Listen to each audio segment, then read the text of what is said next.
Bonjour à tous et bienvenue dans ce nouveau podcast. Aujourd'hui, je vais vous raconter le parcours criminel de celui qu'on considère comme être le premier tueur en série français. Il s'agit de Martin Dumolard. Martin Dumolard est né à Dagneux dans l'Ain le 21 avril 1810. Il sera guillotiné le 8 mars 1862 à Montluel, dans l'Ain également, à l'âge de 51 ans. Le père de Martin Dumolard, il est originaire de la ville de Pest en Hongrie. Il aurait fui la Hongrie à cause de son passé criminel là-bas. Quand les armées austro-hongroises arrivèrent dans l'Ain en 1814, son père craignit d'être reconnu et s'enfuit vers Padoue en Italie. Des troupes austro-hongroises étant également présentes à Padoue, il fut reconnu par les soldats hongrois comme étant un criminel recherché là-bas. Il fut alors arrêté, puis exécuté par écartèlement. Martin Dumolard, âgé de 4 ans à l'époque, et sa mère y auraient d'ailleurs assisté. Le châtiment infligé à son père l'aurait d'ailleurs fortement perturbé. Sa mère, quant à elle, meurt le 15 avril 1842 à Dagneux. Elle meurt dans la pauvreté extrême. Après la mort de sa mère, Martin Dumolard se réfugie à Lyon, à la suite de différents larcins pour vivre. Il commence à travailler comme berger dès l'âge de 8 ans. Il est domestique au service de Guichard, un propriétaire du château de Sures à Saint-André-de-Corcy. Il rencontre là-bas Marie-Anne Martinet, avec laquelle il se marie bien plus tard, le 29 juin 1840. Après leur mariage, les jeunes époux s'établissent dans le village de Montélier, dans la région de la Côtière, puis à Dagneux, à une vingtaine de kilomètres de Lyon. Martin est ouvrier, mais ses activités professionnelles restent assez floues. Il fait des petits boulots par-ci par-là, mais ce qui lui rapporte vraiment beaucoup d'argent, ce sont surtout ses crimes. Il est considéré comme le premier tueur en série français. Victor Hugo fait d'ailleurs référence à lui dans Les Misérables. On l'appelle aussi le tueur de bonne. Il a été jugé pour 12 agressions, dont 3 assassinats, mais est suspecté d'en avoir commis beaucoup plus. Quand il a besoin d'argent, Martin Dumolard se rend à Lyon, où il aborde des jeunes filles en leur proposant un travail de bonne très bien rémunéré. Il se fait alors passer pour un employé et dit que son patron est à la recherche de nouvelles bonnes.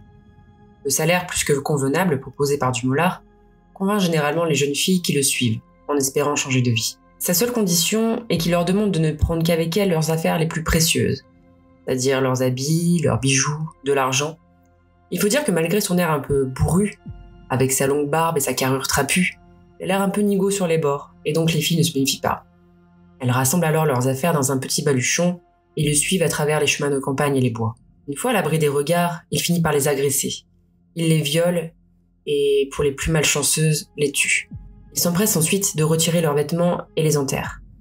Une fois chez lui, sa femme s'occupe de récupérer les biens des pauvres victimes et de les revendre au marché noir.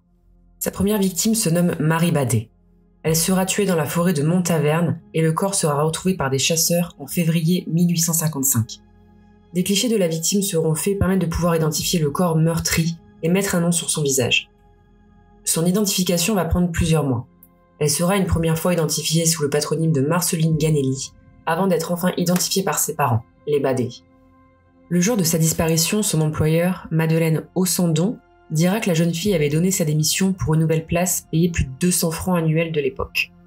Martin Dumolard ne sera pas inquiété pour ce meurtre, car dans un premier temps, c'est un certain Jacques Verger qui sera arrêté et mis en prison pour 3 mois avant d'être relâché.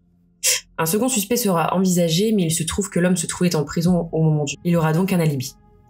Le parcours criminel de Dumolard, avec la complicité de sa femme, va durer plus de 6 ans.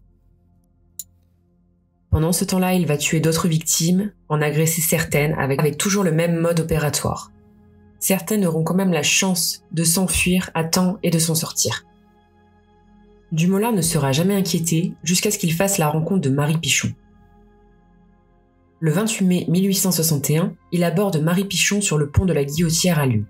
Il lui propose alors une place de bonne à Dagneux, payée 250 francs annuellement. Pichon accepte la place, elle rassemble quelques affaires dans une malle et accompagne Dumolard dans le train pour Montluel. Ils arrivent en fin de soirée. S'ensuit alors une longue marche dans les bois vers les hauteurs de Dagneux. Dumolard l'agresse et tente de l'étrangler avec un lasso. Mais Pichon arrive à s'échapper. Elle court jusqu'à trouver refuge dans la ferme d'un nommé Joly à Ballon. La jeune femme est dans tous ses états, mais parvient quand même à raconter la scène d'horreur qu'elle vient de vivre. Et le dénommé Joly s'en va alors solliciter le garde champêtre de Dagneux. À l'écoute de la description précise de Marie Pichon, le garde champêtre pense reconnaître Dumolard, domicilié alors à Dagneux.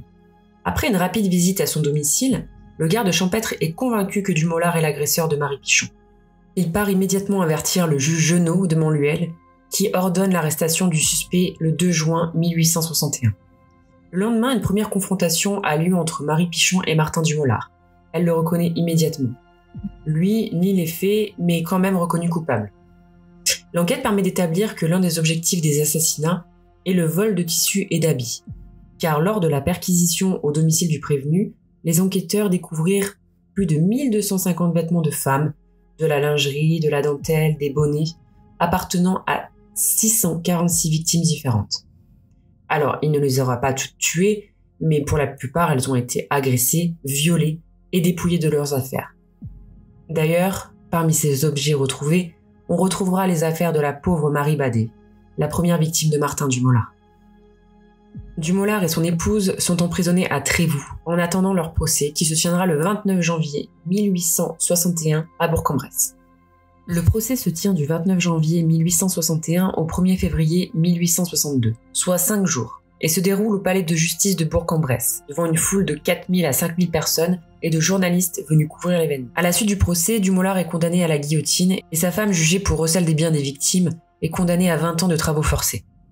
Le 8 mars 1862 à 6h45, Dumolard est emmené à l'échafaud, accompagné de l'abbé Béraud, du curé Carrel ainsi que des bourreaux de justice, devant une foule venue de plus de 5000 personnes.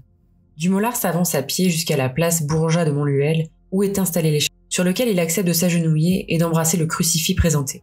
Il est exécuté vers 7h du matin. Sa femme, quant à elle, Marie-Anne Martinet, mourra en prison d'Auberive, en Haute-Marne, en 1875. À la suite de sa décapitation, le corps de Dumolard est enterré dans un lieu indéterminé.